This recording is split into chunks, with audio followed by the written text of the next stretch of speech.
Hello and welcome to today's quick video. In this video, we're going to be removing the engine cover on a Volkswagen TSI engine.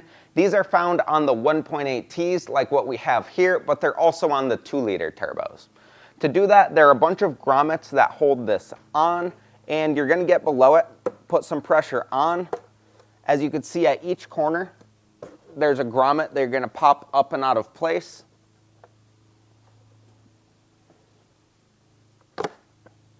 And then this cover will come off. Now I'm going to go ahead and put this cover back on. That will just go in place here.